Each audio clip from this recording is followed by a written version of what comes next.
रामदास माऊली दया करे रामदास माऊली दया करे रामदास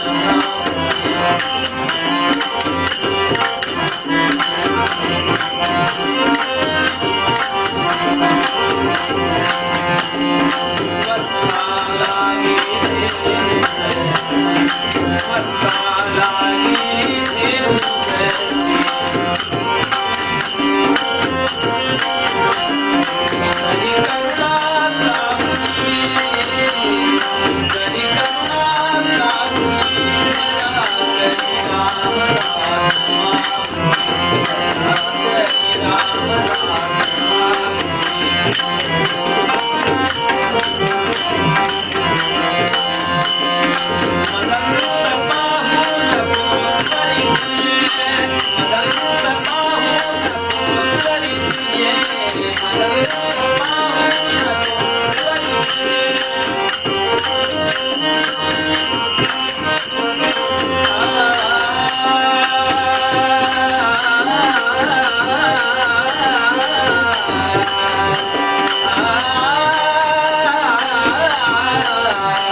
जय जय रघुवीर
सगुण म्हणून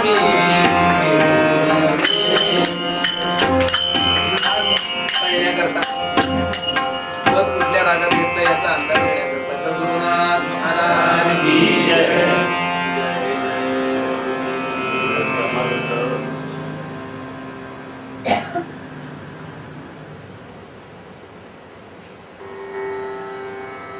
आपदाम पहरदारम दातारम सर्वसंपदाम लोकाभिरामं श्रीरामं भूयो भूयो नमामि. आदिनारायणं विष्णुं ब्रह्माणं च वसिष्ठतमो श्रीरामं मारुतिं वन्दे रामदासं च श्रीरामम्.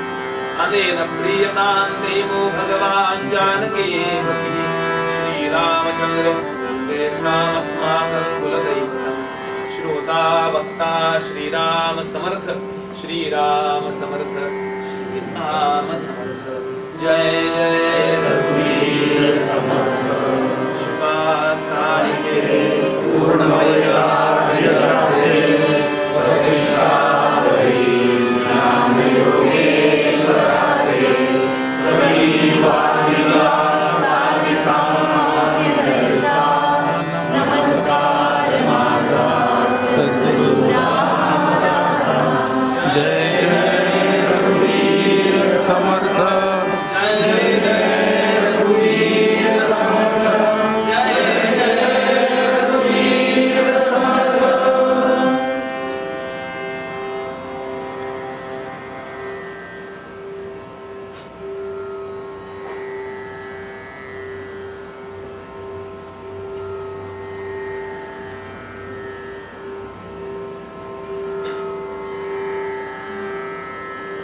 भगवान श्री रामचंद्रांची परिपूर्ण कृपा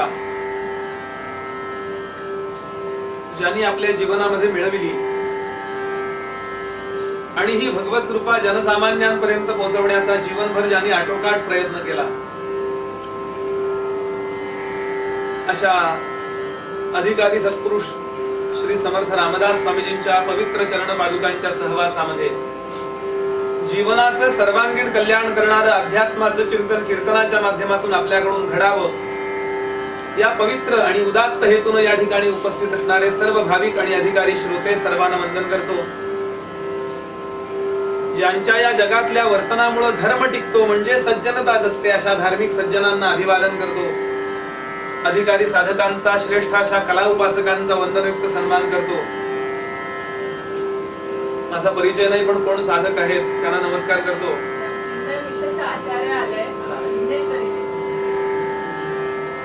आचार्यांना वंदन करतो आणि नित्याप्रमाणे श्री मारुती बुवांना नमस्कार करून निरूपणाला प्रारंभ करूया.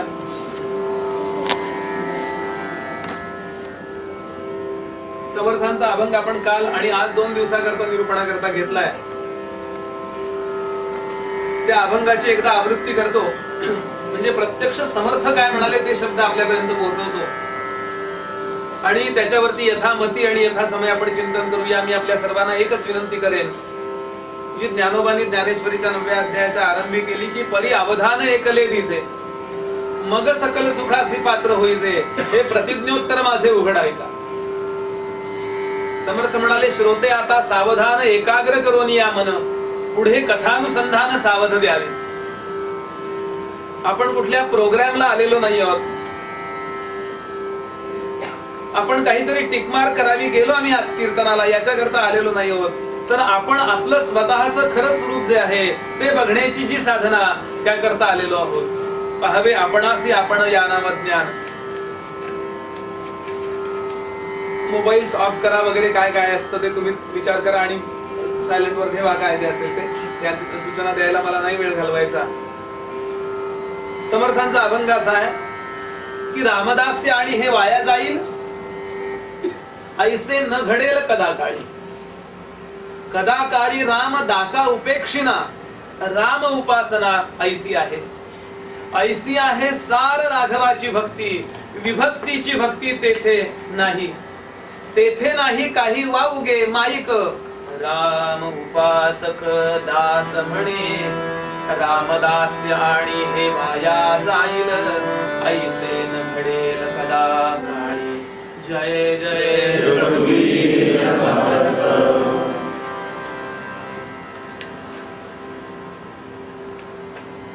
अभंगाचा भाव नेमका आपल्या लक्षात आलाय की जीवनभर आपण काहीतरी कष्ट करीत असतो, दास्य करतो, आपलं सगळं आपण त्या वेळापुरतं का होईना त्या कंपनीला ज्यांचं आपण सर्व्हिस करतो त्यांना देऊन टाकतो, भले प्रपंच असेल अजून काही असेल. समर्थ म्हणाले हे प्रपंचातले कष्ट केव्हा ना केव्हा वाया जातातच. शरीराकरता कष्ट केले, ते शरीर एक वेळ अशी येते की आपल्याला विचारेन असं होतं. कितीही तुम्ही त्या शरीराला जपा, अगदी इतरांना दोष नको द्यायला, मुलांनी आई वडिलांनी मुलांना नको दोष द्यायला, तुझ्या करता इतकं केलं तू विचारत नाही, अरे देहाकरता तू इतकं केलं, देह तुला विचारतो का? समर्थांचं छान मनाचा श्लोक आहे. थोडं सोलीव सत्य समर्थ फार बोलतात. समर्थांचं वाङ्मय जे आहे ना, वाङ्मय रचना ही दृष्टांत प्रधान नाहीये, ती सिद्धांत प्रधान. समर्थांचं वाङ्मय तुम्ही वाचायला लागा. समर्थांच्या वाङ्मयामध्ये एक खासियत दिसते. मुख्य मुद्दा ते पहिला सांगतात. मी नेहमी सांगतो समर्थ हे कॉमर्सचे शिक्षक नाहीये, ते सायन्सचे शिक्षक आहेत. पटकन तो महत्वाचा मुद्दा सांगतात. काय म्हणाले समर्थ? देहे रक्षणा कारणे यत्न केला, परी शेवटी काळ घेऊन गेला. करी रे मना भक्ती या राघवाची, पुढे अंतरी सोडी चिंता भवाची. जय जय रघुवीर. मुद्दा एवढाच सांगायचा की व्यवहारातले कष्ट करू नयेत असा मुद्दा नाही, पण हे कष्ट केव्हा ना केव्हा वाया जातात असा सिद्धांत आहे. पण भगवंताकरता आपण जर कष्ट केले असतील किंवा प्रपंचातले जे काही कष्ट करतात ते भगवंताला अर्पण केले असतील तर भगवान त्याची नोंद ठेवतो. तुकोबांचा अभंग आहे, नाम घेता ग्रासोग्रासी, तो नर जेवून उपवाशी. नाम घेता चालो चाली, यज्ञ पाऊला पाऊली. आणि अगदी पक्क लक्षात ठेवायचं, तुकाराम महाराज कधीही खोटं बोलणं शक्य नाही. माऊली म्हणाली, सत्यवादाचे तप वाचा केले अमित कल्प. संतांना खोटं बोलायचं कारणच नाही, खोटं बोलत नाही तोच संत. आणि म्हणून अगदी पक्क रामदास्य कधी वाया जाणार नाही. रामदास्य म्हणताना राम हा शब्द भगवत वाचक आहे. काय देवी दत्त काय रूप आपण प्रार्थना करत असाल ते गृहीत धरा. हे भगवंताचं दास्य कधी वाया जाणार नाही असा सिद्धांत मांडला. आणि काल आपण हे दास्य म्हणजे काय हे पाहण्याचा थोडासा प्रयत्न केला. कारण आम्ही पण देवाकरता काहीतरी करतोच की. सगळेजण आम्ही काहीतरी करतो. कोणी जप करतं, कोणी तीर्थयात्रा करतं, काय जे असेल ते, हे सगळं आपण करतो. पण जे फल समर्थाना किंवा संतांना अभिप्रेत आहे ते आम्हाला मिळालं असं दिसत नाही सामान्यतः. किंवा किती वर्ष अजून परमार्थ करायचा म्हणजे समर्थाना अभिप्रेत असणारं फल मिळेल. उपासनेचं साधनेचं जे फल आहे ते कधी मिळेल? आणि मिळत नसेल तर समस्या कुठे आहे? रामराम आपण म्हणतो की नाही, देवाचा जप काय जो असेल तो आपण करतो. कबीरांचा दोहा आहे, राम राम सब कोई कहे, ठक ठाकुर अरुचोर. सगळेजण राम राम म्हणतात, पण जिस नाम से धुरु प्रल्हाद तरे, वह नाम कुछ और. मग त्यांनी काय वेगळं म्हटलं का? त्याचे आरोह अवरोह वेगळे होते काय? काय नेमकं होतं? ध्रुव आणि प्रल्हादानी भगवंताचं नाम घेतलं आणि आम्ही पण भगवंताचं नाम घेतो, त्यातला फरक काय आहे? आणि तो फरक समजावून जर घेतला आणि हळूहळू तो फरक कमी केला तर आपल्याला मिळणाऱ्या फळातलाही फरक कमी होईल. जे आपल्याला हवंय आणि काय हवंय, आपण पहिलं कीर्तन जे ऐकलं आपण त्यावेळेला पाहिलं की तीनच गोष्टी आपल्याला पाहिजे. एक म्हणजे कधीही न संपणारं सुख हवंय. आणि मी नेहमीच म्हणतो की भारतीय वाङ्मय जे आहे ना ते फक्त हिंदूंकरता नाहीये. जो माणूस आहे त्या प्रत्येकाला सुखी करणारं ते वाङ्मय आहे. आणि माणूस सुखी झाला की पर्यायानं सगळी सृष्टी सुखी होणार ते वाङ्मय. सगळ्यांना युनिव्हर्सल वैश्विक सुखाची व्यवस्था म्हणजे समर्थांचं वाङ्मय आहे. कधी समर्थ एका बाजूने बोलले नाहीत, हिंदूनी असं करा, ख्रिश्चन असं नाही कधी बोलले.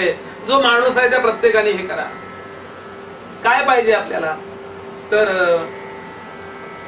असतो मा सद्गमया. मी पहिल्या दिवशी जो मंत्र म्हटला होता तोच या ठिकाणी म्हणतो. म्हणजे वेद मी आपल्या इथं बोललो असं मला समर्थ सर्टिफिकेट देतील. आणि माझे गुरुजी, मी ज्यांच्याकडे वेद कीर्तन शिकलो किंवा वेदांत शिकतोय, ते नेहमी सांगतात रोजच्या कीर्तनात एक तरी श्रुती यावी म्हणजे भगवंताला आनंद होतो. एक तरी श्रुती रोजच्या कीर्तनात यावी.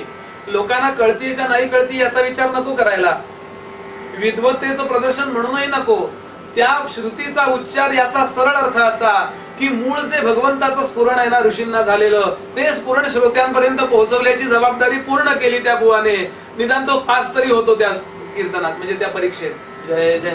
आणि आमचं परीक्षा रोज असते. रोज आमची परीक्षा असते. आपण एकदाच परीक्षा दिलीत आणि नोकरीला लागलात. आम्ही रोज परीक्षा देतो. आणि आपल्याला आता जे साहेब आहेत ना, ते एकच साहेब आहेत. कोण जे आहेत ते येस येस सर किंवा गुड मॉर्निंग सर म्हणतात त्यांना एकच. मला इतके साहेब आहेत. आणि असे रोज बदलतात, कमी होतात, जास्त होतात. काही बुवात अर्थ नाही म्हणतात, बा बुवा म्हणतात. असे सगळे साहेब आहेत. असो, यातला विनोदाचा आशय सोडून द्या. गर्भिता अर्थ मुद्दा जो आहे तो लक्षात घ्या. असतो मा सद्गमया. आपल्याला सुख हवंय ते अशाश्वत सुख नकोय, शाश्वत हवंय. म्हणून प्रत्येक सुखातला वेळ वाढवण्याची तर आपण व्यवस्था करतोय. सावकाश जेवूया म्हणले, व्यवस्थित जेवणाचा केव्हा तरी संपणारच आहे ना. अगदी आवडते म्हणून वांग्याची भाजी केली का ना, आणि चांगली केली बरं का. वांग्याची भाजी चांगली केली म्हणजे ही भाजी आणि ही पोळी दोन्हीच्या चवीत फरक होता. पोळी इतकी आळणी नव्हती भाजी. अशी छान भाजी केली वांग्याची, इतकी भाजी चांगली केली. आमच्याकडं महाराष्ट्रामध्ये, आमच्या सातारा, सांगली, कोल्हापुरात भरलं वांग. मला तुम्ही एकदा कीर्तनाच्या ऐवजी नुसतं आचारी काम म्हणून बोलवा, नुसते रोज जेवायला या. ते भरलं वांग, ते कृष्णाघाटचीच वांगी पाहिजे त्याला, ती मी घेऊन येईन बरं का अखिलेश दादा पुढच्या वेळेला. ती अशी हिरवी वांगी आणि छान त्यांनी भाजी केली. अशी अर्धीच कापायची आणि त्यात मसाला भरायचा आणि छान जास्त शिजवायची नाही, अगदी चिखल करून नाही टाकायचं त्याचा, कच्ची पण नाही टाकायची. त्याची फोडणी पण टायमिंग वर पडली पाहिजे. मला हेच जास्त कीर्तनापेक्षा जेवणाचाच विषय जास्त आवडतो. आणि मस्त छान भाजी केली एकाने. आणि सकाळ दुपार संध्याकाळ 3दा खाल्ली हो. सकाळ दुपार संध्याकाळ. सकाळी नाश्त्याला कोणी वांग्याची भाजी मारेल खाईल का, म्हणजे आमच्या भागातला शब्द मारेल का असाच आहे. खाईल का. पण त्यांना आदल्या दिवशी शिळ्या भाकऱ्या शिल्लक ठेवल्या आणि भाजी भाकरी. दुपारी जेवायला बसला तर भाजी आणि एवढीशीच भाकरी पोळीचा तुकडा आणि भाजी एवढी, याला जेवण म्हणतात. तर खाऊ का नको असं नव्हे. असं भरपूर खाल्ली. संध्याकाळी पण खाल्ली, दुसऱ्या दिवशी पण खाल्ली, तिसऱ्या दिवशी पण खाल्ली. 3 दिवस तो वांग्याची भाजी खात होता, फ्रीजची व्यवस्था असल्यामुळे. आणि श्रोते हो, आता 4थ्या दिवशी तो म्हणला नको. नको म्हणाला. नको का म्हणाला, वांग्याच्या भाजीला मन विटलं म्हणाला. काय म्हणाला, विनोद सोडून द्यायचा आणि लगेच गंभीर व्हायचं. याप्रमाणे जगातले सगळ्या सुखाला केव्हा तरी मन विटतं. केव्हा तरी मन विटतं. नको हे काही असं वाटतच. आणि अगदी केव्हा तरी वाटेल ना. मला खरं सांगा, झोप आल्यावर काही नको वाटतं की नाही. झोप जेव्हा येते तेव्हा कितीही चांगलं संगीत असू द्या, कितीही चांगले भोजनाचे पदार्थ असू द्या, किती मकरंद बुवांनी हसू द्या कीर्तनात, झोप आल्यानंतर अंथरूण न घालता माणसं बसले असतील तिथं टेकल्याबरोबर झोप बोलतात की नाही सांगा. याचा अर्थ असा, सगळ्या सुखांचा वीट येतो. आपल्याला वीट येतो किंवा कदाचित फ्रीज बंद पडला, म्हटले आहे का थोडी वांग्याची भाजी, नाही म्हणजे विटली. विटली म्हणाले. एक तर आपण तरी विटतो, नाही तर विषय तरी विटतो. विटणे नावाची गोष्ट या जगामध्ये सर्व विषयांच्या बाबतीत आहे. आणि म्हणून आपल्या सगळ्यांचं लक्ष कळत न कळत खऱ्या आनंदाकडे, म्हणजे त्याचा वेदांतातला शब्द आहे निर्विषय सुखाकडे आहे. निर्विषय सुख हेच आम्हाला हवंय. म्हणून असतो मा सद्गमया.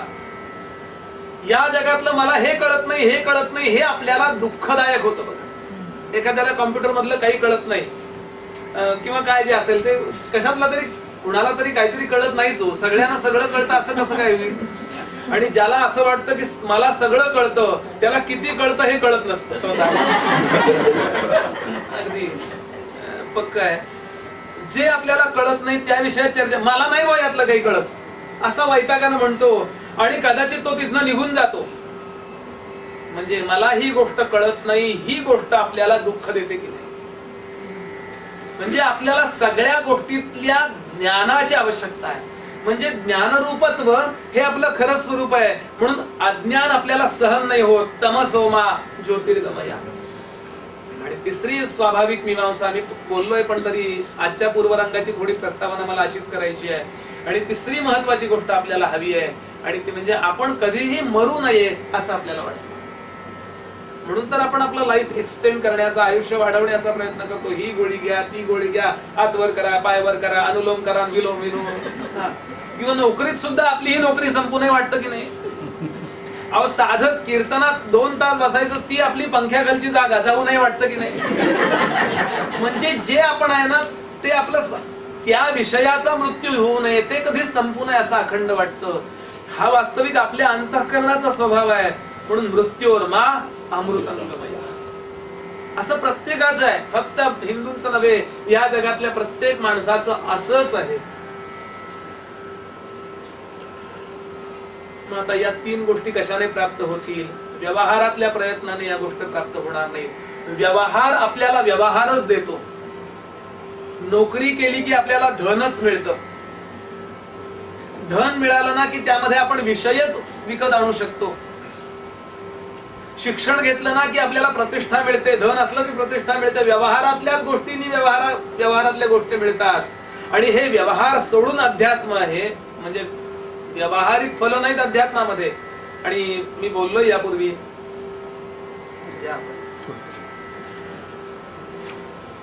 कीर्तनात पुढे पुढे सरका असं असतं, मी उलट म्हणतो मागे मागे सरका, थोडं थोडं मागे सरका. अजून एक 7-8 लोक ऍडजस्ट होतील.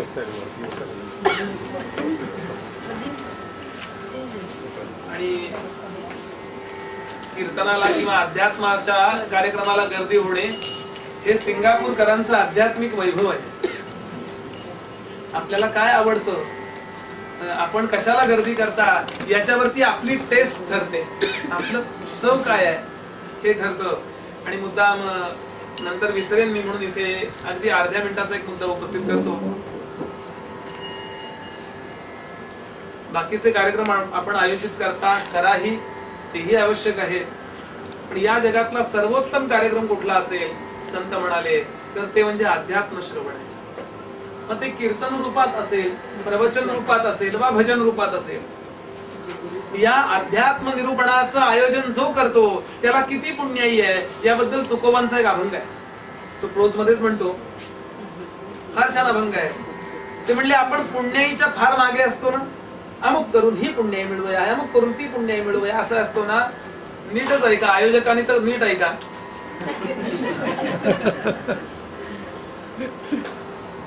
ते म्हणाले कोटी अन्न संतर्पण, तुकोबा गाथेत अभंग आहे. कोटी अन्न संतर्पण पुरे एकची कीर्तन. सगळाच अभंग सांगतो. कोटी अन्न संतर्पण, कोट्यावधी लोकांना जेवायला वाढल्यानंतर जे पुण्य आहे ते एका कीर्तनात आहे. कोटी अन्न संतर्पण पुरे एकची कीर्तन. आता जेवायला बोलवायचं असेल ना तर घरी जायचं असतं, त्याला टिळा लावायचा आणि निमंत्रण द्यायचं, आमच्याकडे भोजनाला या, शुक्रवार आहे श्रावणातला, काय शनिवार आहे, या बरं जेवायला असं म्हणायचं असतं. इथं म्हणे नगरद्वारी लाविला टिळा, आवतण दिले सकळा. आवतण म्हणजे आमंत्रण. नगरद्वारी लाविला टिळा, आवतण दिले सकळा. पुढं सांगतात 18 वर्ण एके ठाई, वाढी विठ्ठल रखुमाई. सगळ्या ठिकाणी आपल्याकडे जातीवाद आहे, सगळ्या ठिकाणी आहे बरं. अगदी ऑफिस मधून आपण घरी जेवायला बोलवतो, जातीवाद न पाळणारे सुद्धा लोक जातीवाद पाळतात की नाही बघा. बायको सांगते नवऱ्याला, हे बघा तुम्ही आणि तुमचे मित्र या पंक्तीत बसा. सगळे ऑफिस मधले लोक मुलाला सांगतात, तू आणि तुझे जे मित्र आले कॉलेज मधले ते तुम्ही इकडे बसा. आहे की नाही जातीवाद? तुम्ही एका कॅटेगरीचे आहात म्हणून तुम्ही इकडे पंक्तीला बसा. म्हणजे अशा पंक्ती आम्ही बायका नंतर बसू जेवायला, म्हणजे असं पूर्वी म्हणायचे. पण असं म्हणतो की नाही आपण. पण कीर्तनात असं आहे का? काय म्हणाले तुकोबा? 18 वर्ण एके ठाई. आणि कोण वाढतं? वाढी विठ्ठल रखुमाई. या बुवाला कोण बोलवतो? त्या बुवा मधला जो कोण वक्ता उभा केलाय त्यातलं चैतन्य निघून गेलं तर तो बोलणार आहे का? राम राम राम राम म्हणा असं म्हणू शकणार आहे का? नाही म्हणणार. मग आणलेला हार उपयोगात येईल आणि रामराम आपण सगळे म्हणाल पण तो नाही म्हणू शकणार. त्याच्यातलं चैतन्य म्हणजे विठ्ठल आणि त्याचं शरीर म्हणजे रुक्मिणी. याप्रमाणे सगळ्यांचं प्रकृती म्हणजे रुक्मिणी आणि चैतन्य म्हणजे विठ्ठल आहे. वाढी विठ्ठल रखुमाई, 18 वर्ण एके ठाई वाढी विठ्ठल रखुमाई. पुढे म्हणाले तिकडे जेवतो ना आपण, प्रत्यक्षात जेवतो तेव्हा तोंडाने घास घेतो. इथे श्रवणद्वारे घेती ग्रास, श्रवणद्वारे घेती ग्रास, सदा सोवळे हरीचे दास. आणि पुढे सांगतात आपण जेवणी जेववी लोका, संतर्पण करीतो तुका. मी स्वतः भोजन केलं म्हणाले तुकोबा. या कीर्तनामध्ये खूप अध्यात्म श्रवण केलं आणि आता मी वाढायला उभा राहिलोय. मला सांगायचा हेतू असाच आहे. म्हणून गर्दी जर कीर्तनाला झाली ना तर आपण सगळे अध्यात्माचं भोजन करणारे आहात असा सिद्धांत निघतो. आणि तेव्हाच अध्यात्माचं भोजन करावं वाटतं जेव्हा आपली पुण्याई असते. आपली पातक जी आहेत ना ती नाम घ्यायच्या आणि अध्यात्म श्रवणाच्या आड येतात. प्रभाते मनी रामचिंतित जावा म्हणाले समर्थ. प्रभातर जर नाम घेतलं ना तर भराभर पाप डिलीट होतात, संपतात. आणि ती पहाटे घ्या, लवकर घ्या. पहाटे तुम्ही ते कीर्तन बाजूला ठेवा क्षणभर. पहाटेच्या वेळेला नेटवर्क सुद्धा फास्ट असतं कारण तेव्हा गर्दी कमी असते आहे ना. मला त्यातलं फार कळत नाही बरं का, पण जेवढं कळतं तेवढाचा मी वापर करतो. तसंच आहे भगवंताचं नेटवर्क सुद्धा पहाटेच्या वेळेला तुम्ही नामाला बसा की भराभर पाप डिलीट करतं. आणि म्हणून ती पाप आपल्याला झोपून ठेवतात. आड काय येतं? सगळ्या दिवसभरातल्या झोपेतल्या सगळ्यात चांगली झोप कधी लागते सांगा? म्हणून त्याला एक विशेषण आहे अलीकडं, साखर झोप. याचा अर्थ कळला का? तुम्ही अध्यात्म श्रवणाला निघालात किंवा नाम घ्यायला बसलात किंवा हे गोष्ट करायला लागलात तर ती पातक आड येतात आणि म्हणून इकडे माणसं येऊ शकत नाही. ती काही कारणाने आड येतील. पाय दुखेल, हात दुखेल, काहीतरी काम येईल, पाहुणे येतील. एरवी नाही कधी येणार पाहुणे, पण त्यावेळेला बरोबर नेमके येतात. त्याला एक शब्द आहे पण कीर्तनाच्या गादीवर नाही म्हणता येतो. नेमके येतात ते. त्यांना म्हणू नका तुम्ही आमचं पाप आहात, पण मी गांभीर्यानं मुद्दा सांगतोय. समर्थ ज्ञानोबा म्हणाले कीर्तनाचे नि नटनाचे आटले व्यवसाय प्रायश्चित्तांचे, एथ नामच नाही पापाचे ऐसे केले. खूप छान श्रवण करा. तुम्ही आलात ना तर तुमच्या सगळ्यांकरता मी हे बोललो. हरकत नाही उशीर झाला तरी, पण येऊन बसत चला. कुणाचंही कीर्तन असेल तर ऐकत चला. मुद्दा आपला हा चाललाय की या 3 गोष्टी आहेत. असतो मा सद्गमया, तमसो मा ज्योतिर्गमया आणि मृत्योर्मा अमृतंगमया. हे प्राप्त होण्याकरता काय करावे? वेगळं काही करायला पाहिजे का? कुठेतरी जाऊन काहीतरी करा असं आहे का? तर समर्थ म्हणाले तसं नाही. रामदास्य कधी वाया जाणार नाही. फक्त हे रामदास्य म्हणजे काय ही संकल्पना एकदा स्वच्छ करतो. रामदास्य याचा अर्थ पूजा अर्चा नव्हे. पूजा अर्चेचा समावेश रामदास्याच्या अभिव्यक्तीमध्ये आहे. पण सगळ्यांनी पूजा अर्चा केली का सांगा? सगळ्यांनी नाम घेतलं का सांगा? सगळ्यांनी ध्यान केली का सांगा? या सगळ्यांनी वेगवेगळी साधन केली आणि तरी सगळ्यांचा उद्धार झाला. याचा अर्थ त्यातलं जे महत्वाचं साधन आहे ते आतमध्ये, त्याला अंतरंग साधन म्हणतात. अभिव्यक्त कसं व्हायचं हे ज्याच्या प्रकृतीवर. म्हणून 9 भक्तीने 9 जण उद्धारल्याचा श्लोक आहे. 9 भक्ती केल्या यांनी. कुठल्या कुठल्या 9 भक्ती माहितीत आपल्याला? श्रवणम, कीर्तनम, विष्णु स्मरणम, पादसेवनम, अर्चनम, वंदनम, दास्यम, सख्यम, आत्मनिवेदनम. यातली फक्त श्रवण भक्ती केली आणि उद्धरून गेला असा कुणी आहे का? आहे. श्रीमद भागवताचा श्रोता परीक्षित. श्री कृष्ण श्रवणे परीक्षितिरभूत. फक्त त्यांनी ऐकलं बरं, बाकी काही केलं नाही. जप करत बसला नाही तो, त्यानं ध्यान लावलं नाही, त्यानं काही नाही केलं. फक्त श्रवणाने आत्मनिवेदन साधलं त्याला. श्री कृष्ण श्रवणे परीक्षितिरभूत वैयासकी कीर्तने वेदव्यासांचा मुलगा शुकदेव कीर्तनाने उद्धरला, फक्त भगवंताबद्दल बोलत राहिले ते शुकदेव. शुकदेवांच्या मुखात छान वाक्य आहे, राजन, भागवतातलं मूळ वाक्य, राजन तू काय समजतोस, तू राजा आहे म्हणून मी तुला कथा ऐकायला आलो, तू बिदागी देशील म्हणून कीर्तनाला आलो, तू खूप लोकांना बोलावशील कारण राजाने बोलावल्यानंतर खूप लोक येणार म्हणून मी तुझ्या समोर कथेला आलो नाही, तुझा बिचाऱ्याचा कसा उद्धार होणार म्हणून कीर्तनाला आलो का रे, तसाही नाही आलो. नाही, तू कृष्णाचा नातू आहेस, इकडून पांडवांचा नातू आहेस, सुभद्रेचा नातू ना, सुभद्रेच्या मुलाचा मुलगा, सुभद्रेचा मुलगा अभिमन्यू, अभिमन्यूचा मुलगा परीक्षिती आहे, म्हणजे नातूंचा नातू नातू मराठी भाषा आहे. म्हणून आलो का, नाही मग तू असा आहेस म्हणून मी कशाला आलो सांगू का, काळजावर करून घ्याल असं वाटतं. का आलो सांगू का, शुकदेव सांगतात, मला त्याच्याशी बोलल्याशिवाय किंवा त्याच्याबद्दल बोलल्याशिवाय मला बरं वाटत नाही म्हणून मी आलो. याला कीर्तन म्हणतात. फक्त वेदव्यासांचा मुलगा शुकदेव कीर्तनाने उद्धरला, प्रल्हाद स्मरणे, प्रल्हाद स्मरणाने उद्धरला.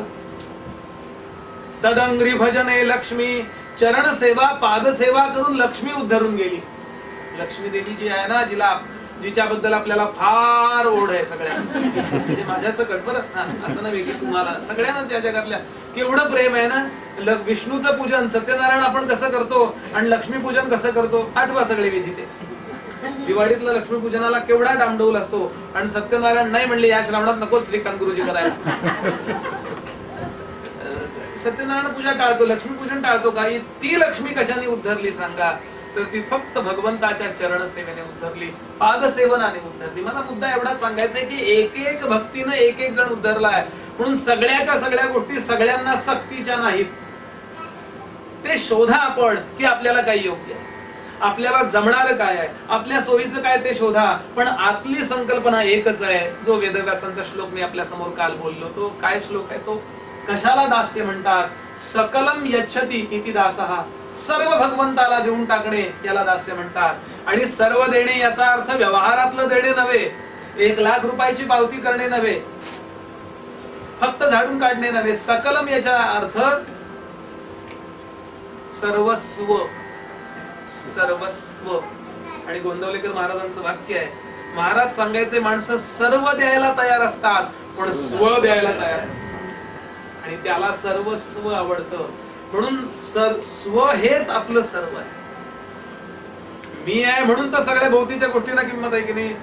माझी बायको, माझा नवरा, माझे नातेवाईक, माझं घर, माझा देश, माझी संस्कृती, हे सगळं मीच्या भोवती आहे की नाही. तो मी भगवंताला अर्पण केला की माझं सगळं आलं की नाही त्याच्याबरोबर.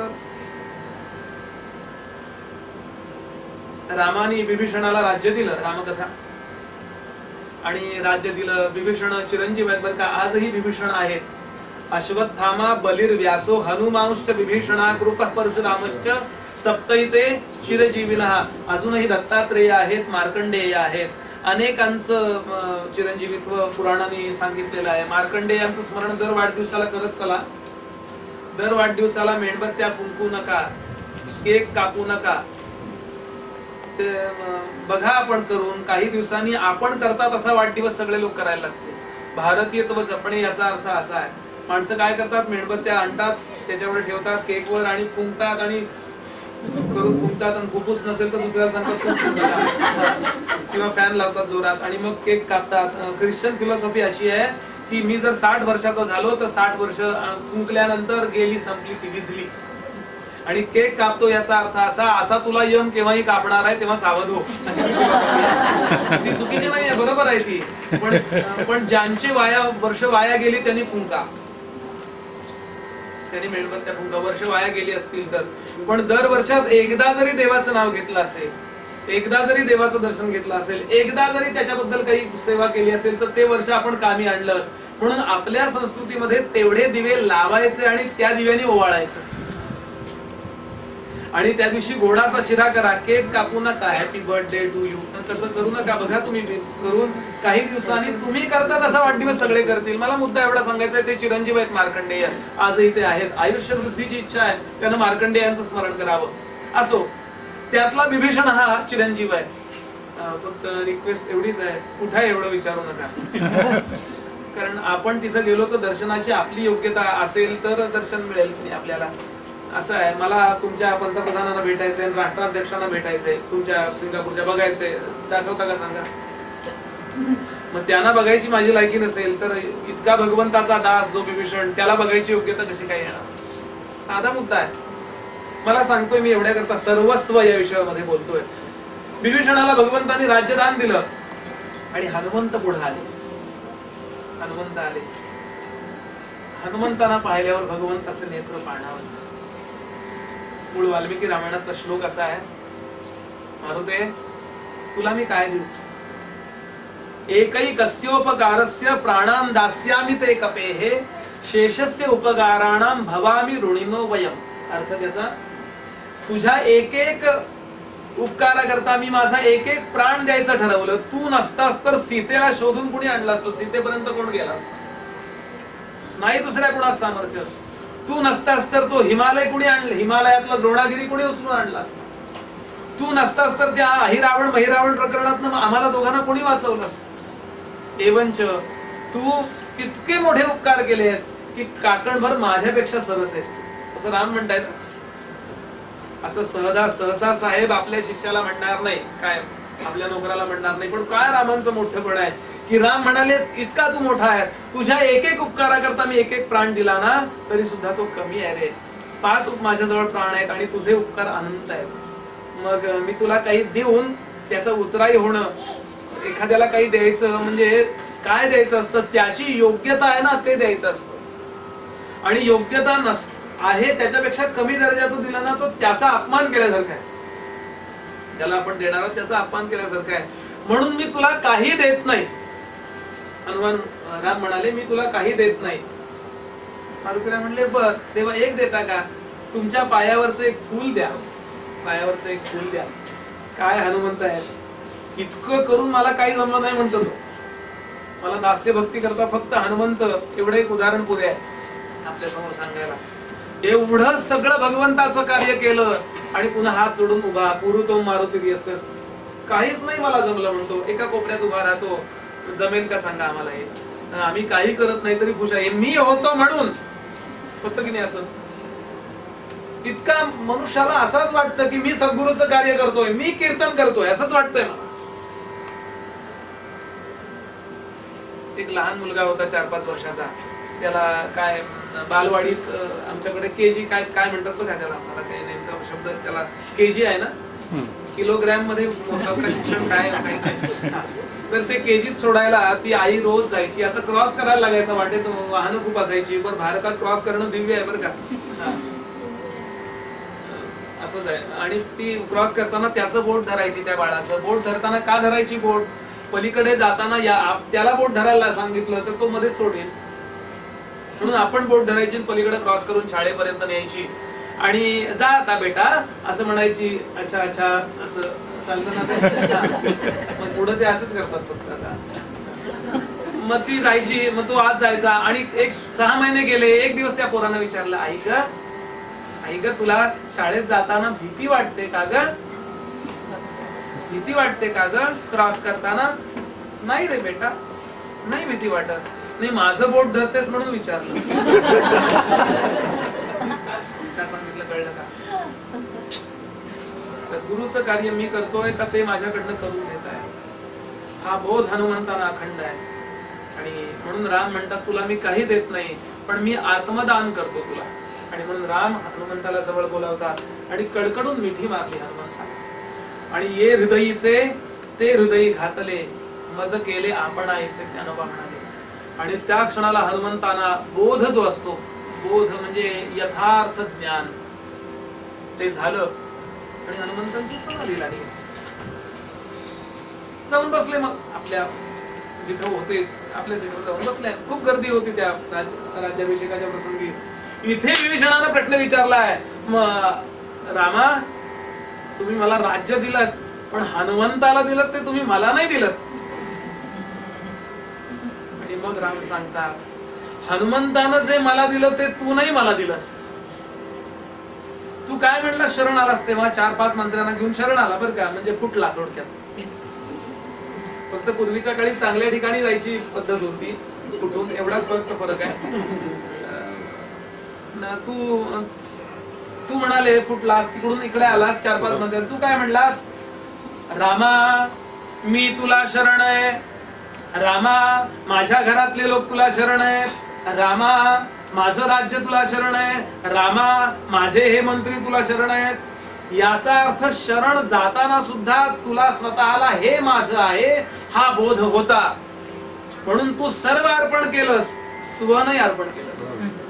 आणि हनुमंत मात्र काय म्हणतात, फार छान श्लोक समर्थानी, समर्थांचं वागणे असामान्य. समर्थ म्हणाले, काय म्हणतात हनुमंत, सगळ्या कपींना सगळ्या वानरांना राज्याभिषेकानंतर प्रत्येकाला काही ना काही देऊन परत पाठवलं.